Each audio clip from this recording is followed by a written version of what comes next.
Okay, again, good afternoon, everyone, and thank you so much for bringing this together, putting this together, and thank you so much for joining and spending the time with us.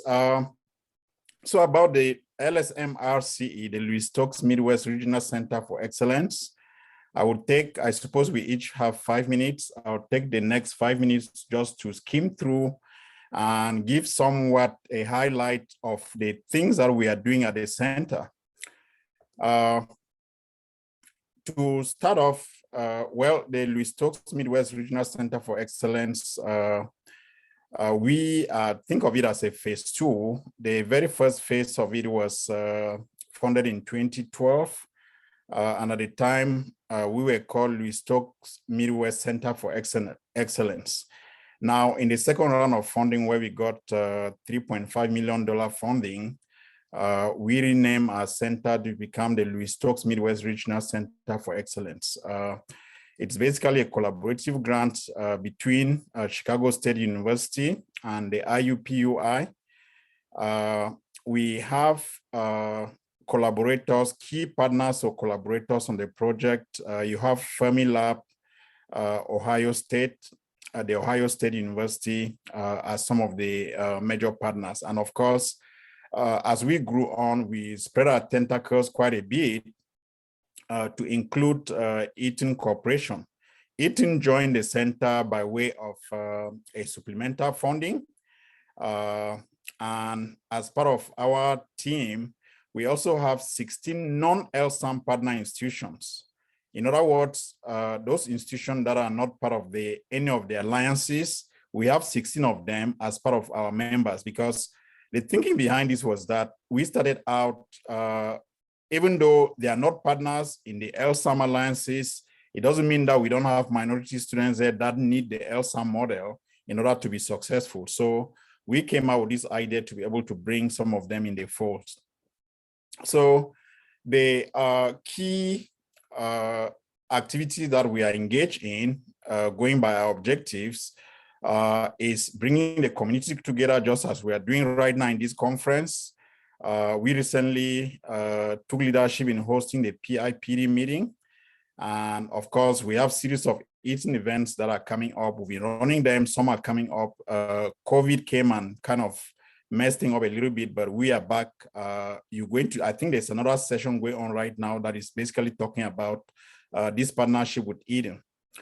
And then we also have a research component. If you remember, over the years, LSAM has been doing a lot of good things, but we really don't have those good things that are proven to be successful in peer-reviewed journals.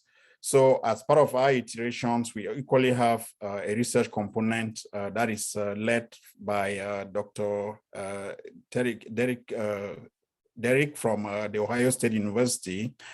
And pretty much we give mini grants out to these non-LSAM partners to do STEM education research. And then we have, of course, have the professional development. In this case, the Fermilab, which is a major partner of us. Students get internship. They are supported fully from the grant to conduct internship at the Fermilab. And then we also have this Eaton Corporation I talked about, where students get to have experiences and interact with professionals that are already in the field. And then, of course, we also give opportunities for faculty members to make their presentations. We also have, in terms of dissemination, we are very, very good at dissemination. We have nearly 3,000 member listserv that we share our information on. We are on Twitter, we are on LinkedIn, we're on Facebook, YouTube, you name it, we're all over the place as a mode to be able to disseminate our information. Annual conferences, we've had very strong data on it over the years. It keeps increasing. Last year, we got masked out. We got masked out of 500 room participation. And this year, we first capped ourselves at 500. We had to increase it a few days back to increase the number of registrants that we're trying to get in. So we've been growing incrementally over the years through this conference. And of course, you are experiencing exactly what we do at the conference right now as we speak. Now, we have the Fermilab internship that I talked about. Please, I would encourage you to share this information with your students. We have some key timeline here that is coming up, October 28th for applications and all of those things. The key requirements, you can find more of this information on our website. Also, our partner who leads this aspect of the project in Ms. Sandra Charles is actually making a presentation at this conference specifically about this internship at Fermilab.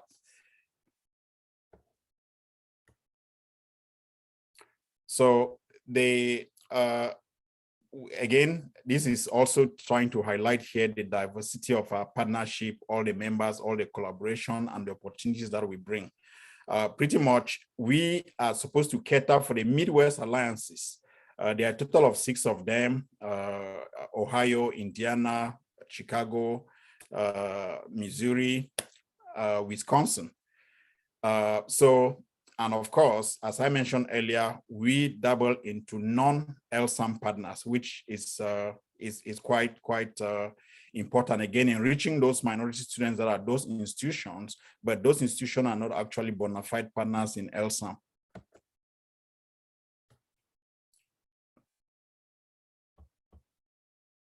So this pretty much is highlighting what we do at Eaton. So we have what we call Eaton Day. Again, there's a concurrent session going on right now on this, but pretty much we go at a site. Over the years, it has been the case where we actually go at one of the Eaton site, the Eaton Corporation site, meet professionals in the field. They tell our students what they do on a day-to-day basis to accomplish what they are doing. So think of this as a way for us to be able to bridge that transition from academics to the professionalism, taking a career in STEM. We look at this to be kind of a bridge to close that gap. And then, of course, this is here highlighting an event that is coming up regarding the Eaton Corporation, November 15 to 19. It's going to be a hybrid event at multiple locations or sites. So in a nutshell, that is what we the LSMRCE are engaged in, but my hope is that this is only a beginning for a broader discussion to come in. So thank you so much. I hope that I stayed within my 5 minutes. Thank you.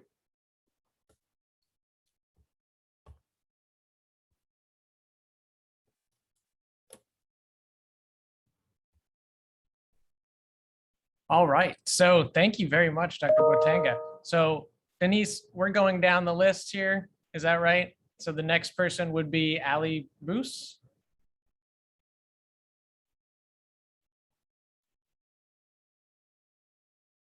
Oh, and I think didn't she have an issue with her computer? Is that right? I believe she had an issue with her computer and wasn't able to be here. So we can go to the next person, which would be Asha Brunings from the Florida Caribbean Regional Center of Excellence.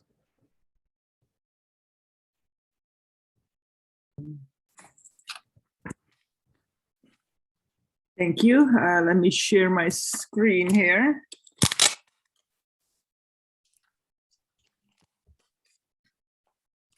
Okay, where's my PowerPoint? My screen.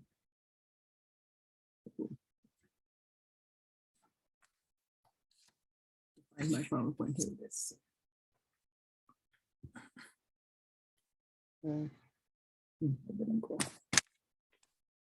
Share and share. Okay, can you guys see the screen now? Yes, we can. Yes. Excellent. Okay. So good afternoon. My name is Asha Brunings, and I'm the current director of the Florida Caribbean Lewis Stokes Regional Center of Excellence. This is a collaborative project between Santa Fe College, which is a community college, and the University of the Virgin Islands and HBCU, with partners at Alabama State University, Bethune-Cookman University, Florida Agriculture and Mechanical University, Tuskegee University, and Valencia College. Our team consists of PIs, Drs. Washoe and McHale, and directors, Dr. Cummings and I, our research consultant, Dr. Fatui, and evaluator, Dr. Tucker Blackman.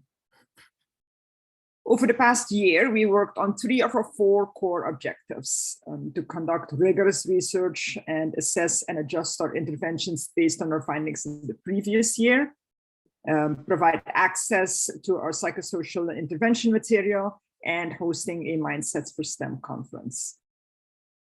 In our first year of interventions, we found that some students respond to difficulty in isolation, whereas research shows that working with others, for example, professors or peers, is a more effective strategy for learning.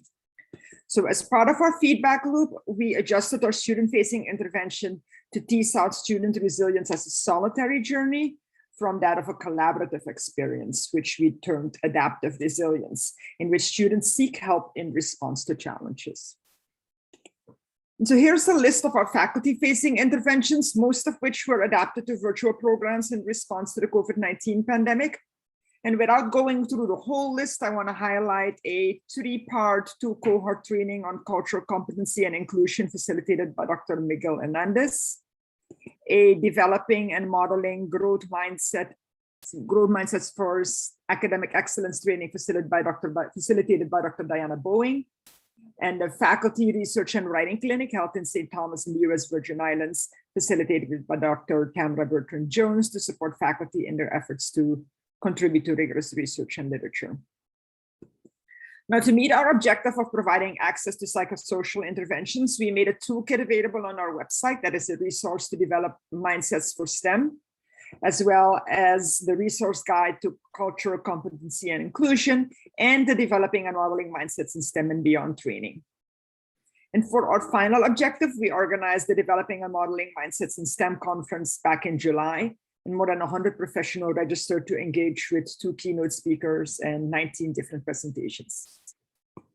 Our center will roll out new adaptive resilience interventions this academic year. We are excited to report that Dr. Bertrand Jones will assist us as we form partnerships between authors who will contribute manuscripts to our edited volume on Mindset Pathways to STEM Success. And for July 2022, we are planning our annual conference to be held in St. Thomas in the US Virgin Islands, with the option of attending virtually, although I'm sure you'll want to attend in person, who doesn't want to go to the US Virgin Islands. Thank you for your attention. And if you have any questions, feel free to let me know or reach out to us. Straightforward and to the point. Thank you so much, Asha. Welcome. Okay. I think if we look at the list, Rob, do you see Dr. Flores next? And then, okay. Yes. Dr. Flores, are you ready?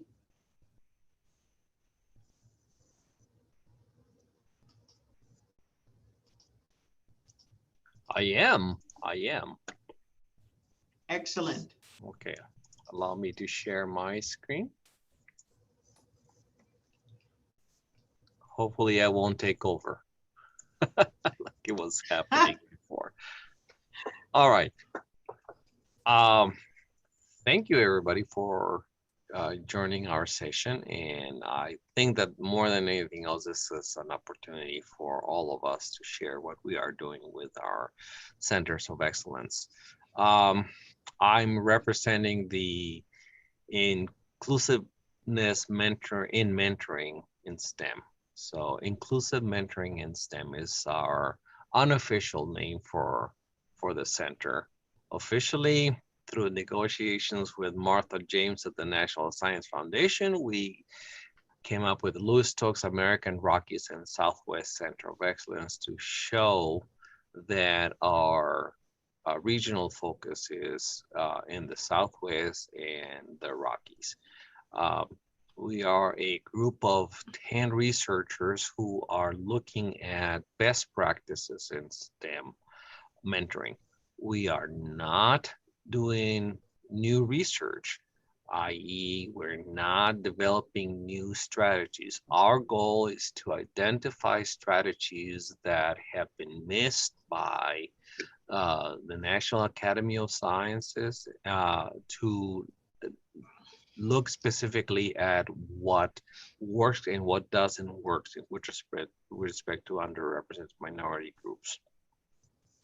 So my colleagues are in alphabetical order: Mark Appleford from the University of Texas, San Antonio; Daryl Balderrama, also from the University of Texas, San Antonio; Audrey Bocklich from UT Austin; Maura Borrego, also from the University of Texas, Austin; Ernest Chavez from the Colorado, Wyoming LSM; myself, Ben Flores, from the University of Texas at El Paso, and PI and director of the UT system LSM. My colleague from UTEP, Jeffrey Olimpo; Professor Jose Maldonado from El Paso Community College; Jessica Schemberger Trujillo, also from the University of Texas El Paso; and Karina Vilma from the University of Texas San Antonio. What do we do? Let me see if I can. I need to share this in the form of a big screen. You know, that's always a challenge. Okay, so our timeline, my apologies for the hiccup there. We are essentially in our first year. We have 3 years for this particular center development. So we're conducting research on best practices.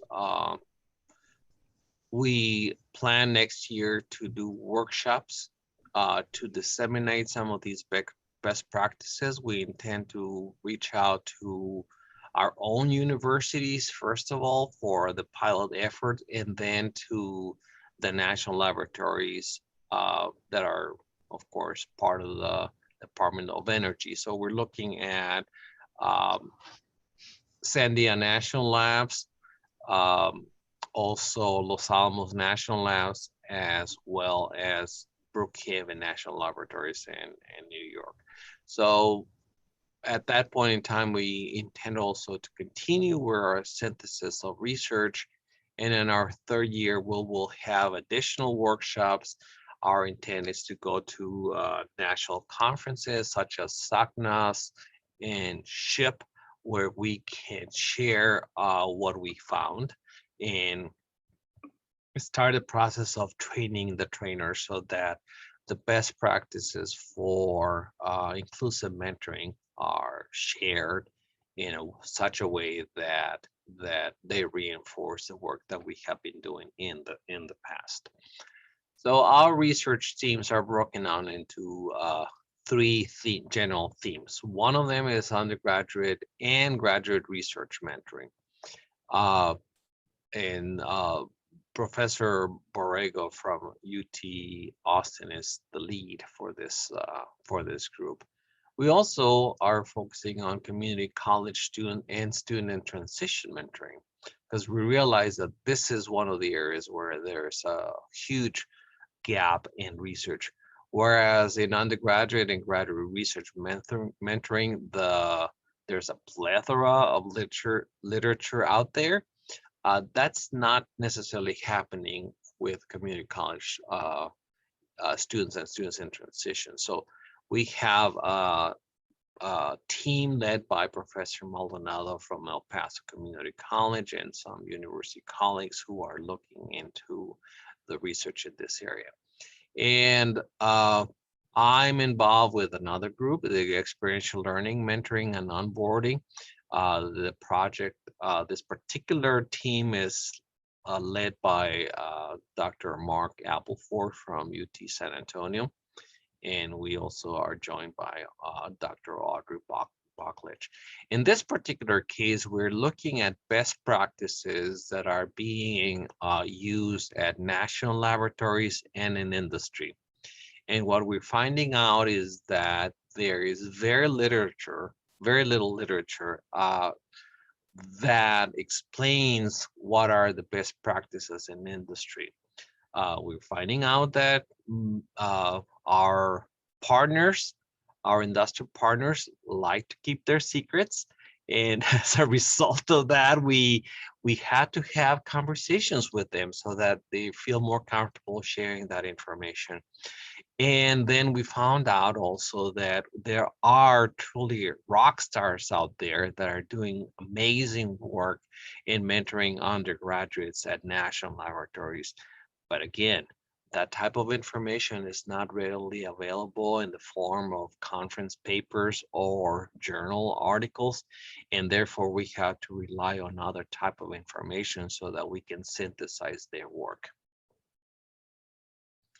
What we have found out, even right now, with the help of some members of our advisory board, which is pretty diverse, as you can tell from this list, including people from national laboratories, the LSMs, as well as people from industry. What we are seeing now is that in one particular area, the synthesis of literature that deals with undergraduate and graduate students mentoring is overabundant. Now, an internship, as I mentioned before, information may be coming from news articles or proprietary, and all of this information is scarce. If we are looking at recipients of national mentoring awards, such as space member recipients, we know that most of that information is in the form of abstracts, videos, and even proposals to the National Science Foundation and also to NIH. But what we need to do in these particular cases is to adapt research approaches from the social sciences or even history. So we're considering an oral history approach at this particular point, so that we will be interviewing individuals with a particular script, videotaping what they have to tell us, make sure that during the video taping that we probe into some of the issues with much more detail. And that's going to require an alliance with a set of researchers that we had not thought of initially, and those are our oral history experts. And of course, there are plenty of them, but you just need to make sure that we work with the right people. So we're building relationships as we speak. And as I mentioned before, what we're finding out is there are some outstanding individuals who are doing amazing work in terms of inclusive mentoring. And one of them is an engineer from Sandia National Labs. Her name is Sandra Begay, and she's a Native American Navajo heritage. And she brings every year a number of students from the pueblos in the areas of New Mexico near Albuquerque and other parts of the United States, other nations. And she trains them in environmental engineering.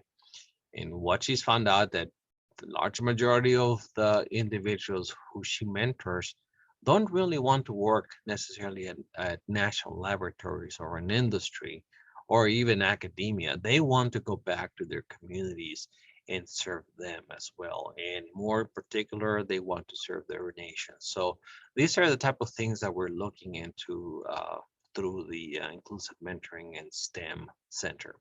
And I thank you for your time. Fantastic. Thank you, Dr. Flores. I see so many potential opportunities for collaboration between our center and your center, probably many of the other centers as well. So the next person that we have is Dr. Zakia Wilson-Kennedy from NICE.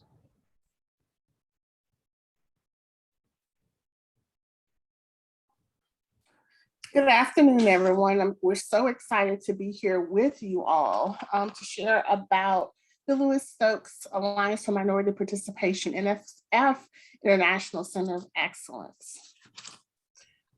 So the goal of our NICE Center is to create a collaborative framework for LSAMP institutions to leverage resources, establish partnerships, and support other NSF programs in countries to further strengthen our capacity for supporting students and faculty and engaging in international research experiences in STEM. Specific and measurable objectives are the dissemination and professional development through the establishment of a virtual portal, otherwise known as a website, the organization of an annual LSMRCE conference for dissemination and professional development of our community of individuals, develop a dynamic archive of information and dissemination exposing many students and at the undergraduate and graduate level, as well as faculty, to collaborative international research opportunities, develop, implement, and assess faculty co-mentor award process, and tracking the successful publication of peer-reviewed journal articles co-authored by undergraduates, graduate students, and really the work that we're learning, highlighting opportunities for international experiences. Fundamentally, we seek to connect communities, fostering opportunities to enhance mentor, co-mentor interactions via students' bidirectional flow, in country and out, creating publication quality results, and disseminating our efforts through peer-reviewed journal publications, through our annual meeting, and also through workshops.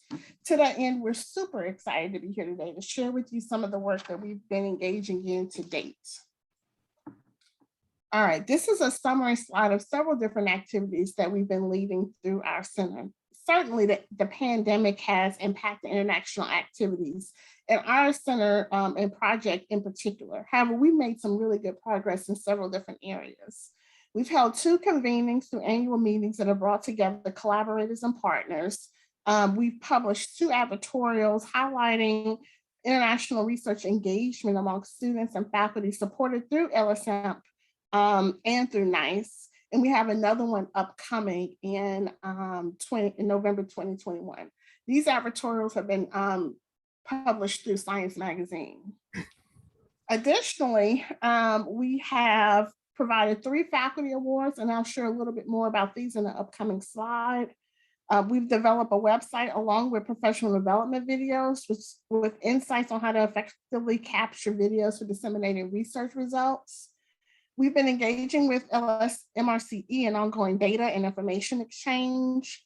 And we've published 3 peer-reviewed journal articles, 2 in the Frontiers in Education special issue highlighting scholarship from LSAMP efforts across the country, and 1 also in an upcoming special issue within the Journal of Chemical Education, which focuses on diversity, equity, inclusion, and respect in chemical education, research, and practice. So quite a bit of scholarship going on despite the challenges of our global pandemic. For our faculty awards, we actually provide these. And on this slide, we highlight the first 3 recipients of our faculty awards. And these individuals include Dr. Vikas Berry, Dr. Jessica Black, and Dr. William Gahuli. These awards are designed as seed funding to support faculty in developing and engaging in international activities. These awards help to seed new collaborations, help to expand on an effort that needs a little bit of extra funding to move it to the next level. And so we provide 8K and seed funding to support these international innovations. We are currently in an ongoing application process. And so I encourage you, if you're on the call and you're interested in developing some new collaborations, to touch bases with us and take advantage of the application process and the information that's available on our website at lsmnice.org. And then you can go to faculty and all of that information is provided there. Awesome. And so then our team that's leading this effort and many others includes Steve Dupree from Salish Kootenai College in Montana, Blake Hill and Martha Chawu from Jackson State University. I will share for those who are not aware that Salish Kootenai is a tribal college and Jackson State is an HBCU. I'm at Louisiana State University, which is a primarily white institution and research university. And Denise Yates recently joined the University of Texas at El Paso and HSI. We have with us a set of international partnerships that we've been developing. And these here are examples of the types of movement and international activities that we've been engaging in.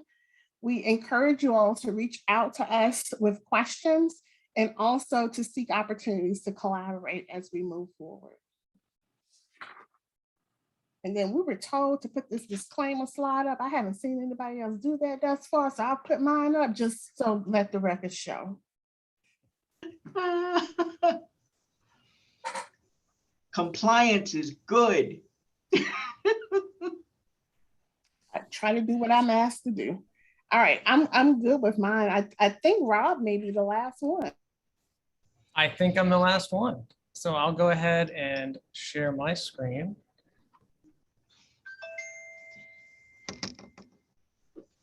Right. So we are the LS PAC Models Center. Thank you for the spotlight. This is our team here. So we've got a fantastic team. Our principal investigator is Dr. Isaiah Warner, who is the Vice President for the Office of Strategic Initiatives at LSU. And this center, I think, came out of a lot of the work that he had done at LSU with LSAMP programs and other mentoring programs that had some great success. But one of the things that he realized was that there really needed to be a focus on diversifying academia. And so our goal is to prepare historically underrepresented students for academic careers in STEM. And so we serve, excuse me, guys, my throat today, of course, right when I start presenting, right? So we serve undergraduates, we serve graduate students, postdocs, and even early career faculty. So really focusing on supporting folks throughout their entire career journey. Now, with undergraduates, we know sometimes they don't know what they want to do. And so we're really helping them explore what they want to do. We're really working towards getting them toward the advanced degrees, toward a PhD. But for the graduate students and postdocs, and of course, early career faculty, we're really focused on those who are interested in academic careers to diversify the professoriate, which is sorely needed. So we do that through 4 main activities. And one of which is mentoring. And so mentoring, I think, is a common thing that I've heard today. I think most of the LSAMP programs and alliances are involved in mentoring in some way. This is just a handful of the mentors that we have here. I just thought I'd show a little collage. We've got some fantastic mentors, and we're working on building a national mentoring network. And one of the ways we're doing that is we have an app and a website that are in development, but about to be launched in a beta phase on Tuesday. And I'll give you a little bit more information about that in just a second. So because we're a regional center, we also focus on connecting LSAMP alliances. So we're really focusing in on trying to form connections among the alliances in the Southeast, and that is, really geared towards helping those alliances share best practices and figure out where there's opportunities for collaboration. Networking. Networking goes along with the other 2 things, but we have several events related to networking. We have networking opportunities for our mentors and for our scholars. We also have an annual conference, and I'll share a little bit more about that later as well. It's also going to be in person next year in 2022 in July. And then we also provide professional development opportunities, and I'll talk a little bit more about that as well. We have a couple opportunities coming up. This is just a model of our mentoring. We call it our mentoring ladder. And so in addition to our scholars being able to receive mentoring from professionals who are already established in STEM, we also allow for peer mentoring. So if you're an undergraduate student in our center, you can also mentor other undergraduate students. If you're a graduate student, you can mentor graduate students and undergraduate students. And if you're a postdoc, you can mentor postdocs, graduate students, and undergraduate students. And so as you go up the ladder, you're able to have more mentees. So what I'd like to do is just show you how we are rolling out this mentoring network. And we think that this is going to be a way for all of our mentors and scholars to be able to connect with each other in a way that allows them to make connections that they otherwise wouldn't be able to make. And so I'm just going to show you some screenshots here. As I mentioned, this is a platform called LS Impact, and we are releasing this in a beta phase on Tuesday. And so if there's any folks out there who are interested, if you know students who are interested in academia, or if you are a mentor who is interested in students or postdocs who are interested in academia, we encourage you to join. So this is just an overview here of some of the basic functions of the app. The homepage has a feed here, and you'll be able to see different posts from different people. So right now there's just 2 announcements here, but everyone will be able to post, and you can filter posts by people in your field. You can filter posts by people that you follow, so you can follow other people. I have a profile here. I can change the different things in my profile, write a biography. Other people can see my profile. I can do a search. And one of the great things I think about what we're doing here is we recommend mentors to people based on an algorithm. And the algorithm takes into account an inventory that we ask people to fill out. And so that takes into account their field, different personality factors, as well as career interests. And so you can see here that this person is recommended, and these are all just example people here, but this is like a 95% match here. So you can see people that might be a good match for you as a mentor. And then we also have chat functions built in, so you can chat. Mentors and mentees can chat with one another. And then, for example, if I'm a mentee and I want to go and look at a mentor's profile, I see that they're currently accepting new mentee requests, or mentor requests rather, and then I can connect with them by sending them a request and ask them to be my mentor. So we're really excited about this. And if you are interested, you can go to our website, which I will put in the chat. So just put it in the chat there, in the Zoom chat. I can put it in the Whova chat as well in just a second. So this is our current mentoring network. These are our mentors. We have them all over the country, mostly in the Southeast, but they are also in other regions as well.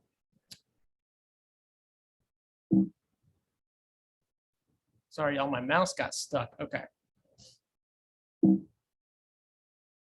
Hold on.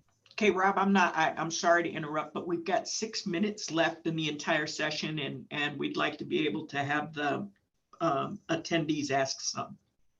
So yes, so we will go ahead and wrap up. So I will put some links in the chat if you're interested in partnering with us. Here's some of our partner institutions. And we've also got some great professional development opportunities coming up, and one of which is led by Dr. Zakiya Wilson-Kennedy, and it will be on diversity statements. And then we also have a great academic parenting workshop coming up for how to balance being a parent and also being in academia at the same time. I'm just going to go through here. We have a conference as well. If you join our mailing list, you'll hear more information about that. And you can always reach out to us at info@lspacmodels.org. Thank you very much. Excellent. Thanks so much for being understanding, Rob. Are there any questions? I believe you can unmute yourself and ask those questions. If you could go ahead and do that, that'd be great. Dr. Batenga, did you have questions? No. I'm expecting questions to come to me, but no, thank you. Well, I guess I can give LSMRCE a plug. They've been really very active in providing opportunities for networking, for student faculty exchange, and you should in fact visit lsmrce.org. that will show you the LSAMP community in action. Yeah, Denise, to that, thank you for pointing that out. Clearly, LSMRC is an illustration of what teamwork can bring together. Because as I indicated in my presentation, it's a partnership from between IUPUI and Chicago State University, but with other core partners like the Fermi Lab, the Ohio State University, and you have people that have this effort to able to raise minorities coming together. So I'm sure we all know Deb Cole. Deb Cole is the champion, just taking it and running together with Kim, Dr. Kim Wynn at IUPUI. And of course, suffice to point out here officially that one of our major team members, we are all aware of him, Dr. Leroy Jones, is going to be leaving to join the NSF in a capacity of program officer. So it's just about teamwork. So thank you. We have 3 minutes. Are there any closing remarks or sage wisdom, anguish cries, screams, doubts, fears? As we are coming off of our global pandemic, for those faculty members who are interested in jumpstarting research or international activities, we encourage you to seek out NICE as a funding mechanism and a collaborator for developing those activities. And if I can dovetail on that, Dr. Wilson Kennedy, the awards are $8,000. There's a rolling application. You can go to lsamp-nice.org to look at the application. We want you to put it together. For the benefit of the students, we have, or as a result of interaction internationally in research experiences, we've got one student who studied in France, came home with 2 publishable manuscripts and a chapter in her dissertation. We've had 8 students to visit King Abdullah University of Science and Technology in Saudi Arabia. Our whole initiative was founded on an REU in France that was headed by Louisiana State University. And we've got one of those students in the REU who is now in a doctoral program, but did his master's at the University of Bordeaux as a result of a 10-week REU experience. So we've got some interesting outcomes. And we'll be sharing those in the not too distant future. We'll also be sending out a save the date for our annual conference next year. I see Dr. Flores is raising his hand. Yes, sir.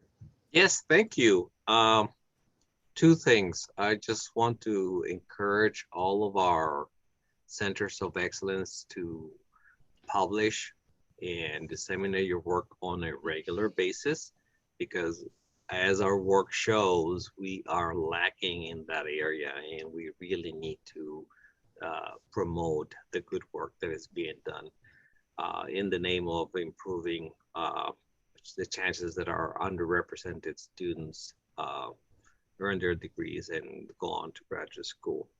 Second point, and I know that we're running out of time, I just want to say it really quickly, that the LSMRCE and IUPUI and in general the LSAMP and BD and NSF are all awesome. Thank you, Dr. Flores. You're welcome. Well, thank you all so much. It is 3:45 Eastern. So with that, we will let you go, but we appreciate the time, and thank you to all the presenters and other centers of excellence. And I hope I get to see all of you again very soon. And my Spanglish is getting very good. Hasta la bye-bye. Bye. Bye-bye. Bye-bye.